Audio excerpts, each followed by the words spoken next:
boa tarde.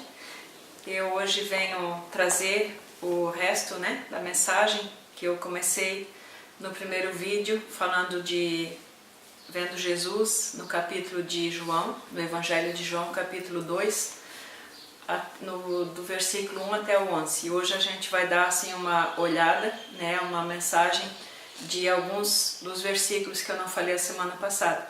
Mas antes eu quero orar junto contigo. Vamos lá? Pai, peço em nome de Jesus que Tu venhas a cercar essa pessoa com Teu Santo Espírito, Tu traga ela revelação, Tu traga ela calma, paz, que a Tua paz, Senhor, venha sobre ela, sobre a sua mente, sobre o seu coração. E eu Te peço também que o Senhor venha abrir os olhos do seu entendimento, venha abrir os ouvidos e que ela possa entender tudo aquilo que Teu Espírito queira falar a ela, em nome de Jesus. Amém? Então, hoje eu quero falar de um aspecto nesse casamento de Caná da Galileia, onde Jesus operou o maior milagre, quer dizer, o milagre, o principal, aquele pelo qual Ele veio. Ele cura enfermos, Ele faz muitas obras, mas Ele veio para uma obra principal.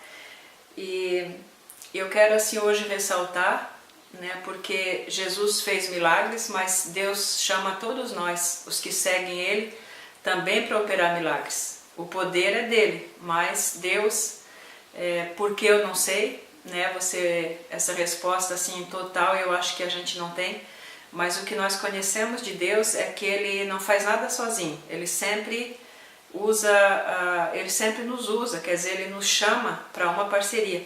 Jesus veio, se fez homem, carne e osso, assim como nós, e mesmo o próprio Jesus nunca, assim, eu não lembro de Ele ter feito algum milagre, tudo sozinho, sempre foi um discípulo, pessoas, até os que não eram discípulos também, que Ele chamou, que Ele incluiu nos seus milagres. E hoje eu quero ressaltar o que isso faz a diferença, a obediência, para ser parceiro de Deus para operar um milagre.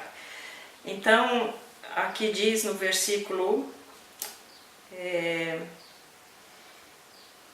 a partir do versículo 2, começa dizendo: Jesus também foi convidado com seus discípulos para o casamento. Tendo acabado o vinho, a mãe de Jesus lhe disse: eles não têm mais vinho. Mas Jesus lhe disse: mulher, que tenho eu contigo? Ainda não é chegada a minha hora. Então ela falou aos serventes: fazei tudo o que ele vos disser. Então, uma passagem assim, a primeiro modo, parecendo esquisito, a maneira como Jesus fala, a maneira como a Maria fala. Então, eu quero ressaltar nesses três versículos aqui algumas situações, porque a Bíblia, ela tem, por exemplo, um capítulo, depois Jesus vai continuar aquela conversa no outro capítulo, quer dizer, ele está falando praticamente quase sempre com as mesmas pessoas, com esses 12 discípulos, e eles registram as conversas que Jesus teve com eles, assim, num capítulo, depois aparece uma frase em outro capítulo, então a gente precisa dar uma olhada no todo, A Bíblia, ela não é um capítulo só, ela é um todo. Então, não que eu tenha olhado nesse todo, mas algumas coisas que eu quero ressaltar aqui. Por que a Maria, por que ela está falando dessa maneira, e por que Jesus dá essa resposta? Então, vamos olhar alguns pontos.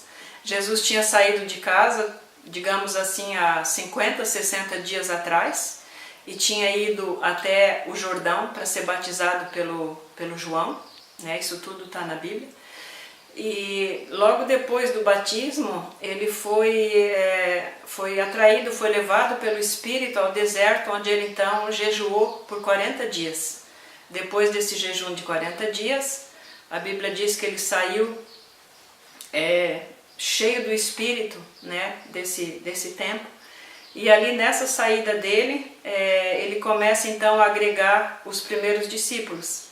Na verdade, os primeiros 2 mesmos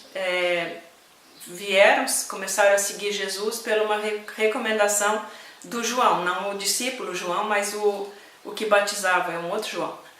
Então, quando Jesus passa depois desses dias, né, João aponta para Jesus e diz para os dois: olha, este é o Cordeiro de Deus que tira o pecado do mundo. E os dois deixaram João na mesma hora praticamente e seguiram Jesus, falaram com ele, coisa e tal. E dali passaram umas horas na casa dele, daí esses dois chamaram o Pedro, que era irmão de um dos dois, mas enfim. Quando então Jesus volta para casa, né, onde a Bíblia aqui, onde eu li antes, que ele vai ao casamento, o capítulo 2, como eu já falei da vez anterior, começa dizendo 3 dias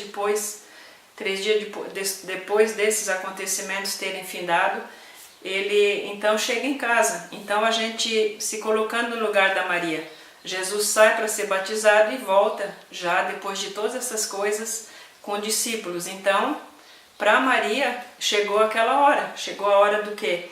De Jesus se revelar para Israel, né? Não é a primeira vez que alguém acha que era hora de Jesus se mostrar que ele era o Filho de Deus, que ele era o Rei dos Judeus, que ele veio, né, com aquele propósito. E a Maria não foi a primeira. Depois de uns dias, os próprios irmãos de Jesus queriam que ele fosse a Jerusalém fazer milagres, assim, tipo Facebook no mundo inteiro, né?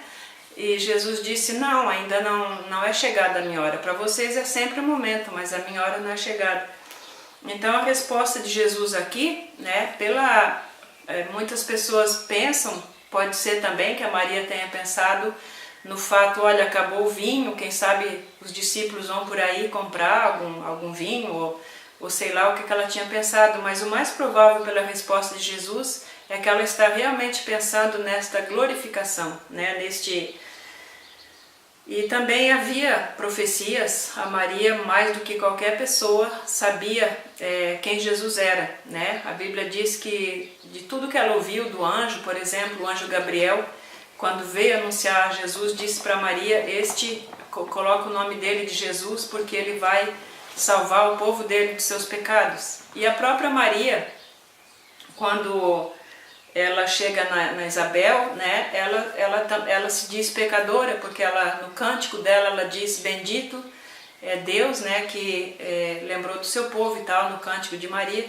E ela diz: me alegro em Deus, meu Salvador. Com isso ela está reconhecendo que esse Jesus vinha para nos salvar dos nossos pecados, inclusive ela, né? Nós sabemos que ela teve uma vida exemplar. Para mim é o melhor exemplo de mulher, não só na Bíblia, mas não conheci outra assim, né? Com essa humildade e com essa sabedoria da Maria. Tanto é que ela foi escolhida para ser a mãe de Jesus, mas ela também se contou como pecadora, né? Então a questão aqui não é exaltar Maria de maneira errada, mas dizer que a obediência dela aqui foi tremenda, foi exemplar, como sempre, né, em toda a sabedoria. E tinha então profecias sobre Jesus, e provavelmente ela conhecia. Uma delas está em Isaías 25:16, no versículo 6, onde é dito ali que esse Deus, esse rei, essa pessoa que fosse se manifestar em Israel ia dar um banquete com vinhos finos, né? Pode ser que ela estivesse pensando nesse versículo, mas algo assim ela pensou. Mas a obediência da Maria foi que no momento que Jesus disse: a minha hora não é chegada, né? Fosse eu acho, assim, eu creio que eu teria ter dito algumas coisas, tipo assim: poxa filho, mas que hora é essa, né? Quando é que vai chegar? Tu já tá aí com 30 anos em cima das costas e tá na hora de tu aí ter o teu ministério e se tornar um rei. Afinal todo mundo fica bem, né? Não só Jesus, mas a Maria, os familiares, todo mundo fica bem. Não creio que ela estivesse pensando nessa questão, mas se fosse eu teria dito isso, né?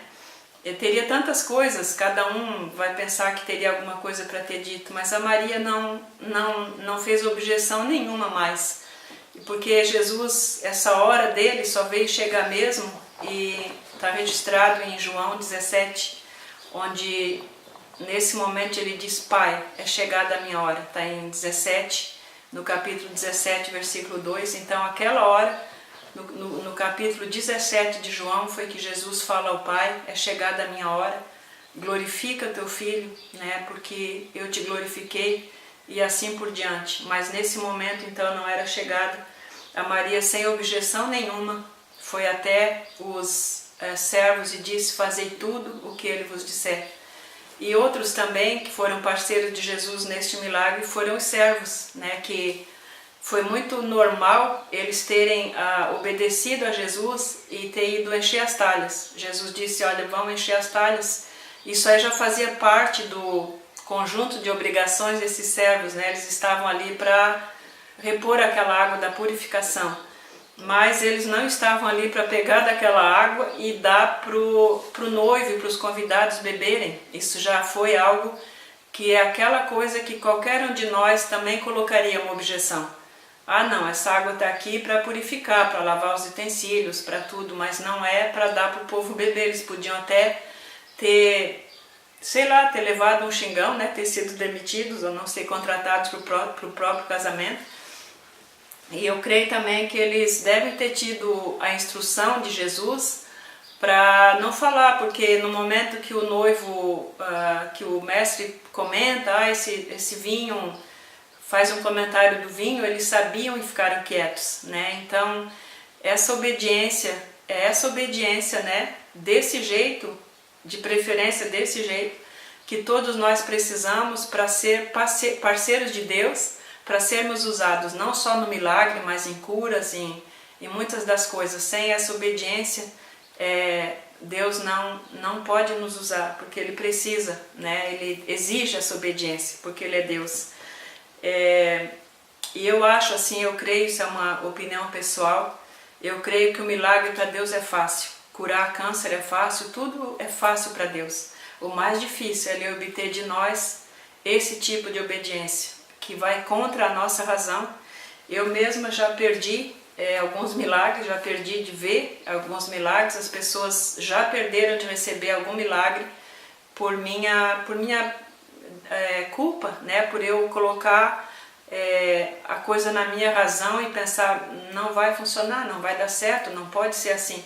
E às vezes que eu agi contra a minha razão, a coisa funcionou, já vi curas, já vi milagres, já vi Deus fazer muita coisa bonita, e você também. Então o que nós mais precisamos treinar é o nosso espírito, é a nossa mente, é todo o nosso ser para ouvir a instrução e seguir sem objeção. Amém? Então até a próxima, ainda dentro desse assunto, o casamento em Caná da Galileia, eu vou estar fazendo um outro vídeo. Me aguarde!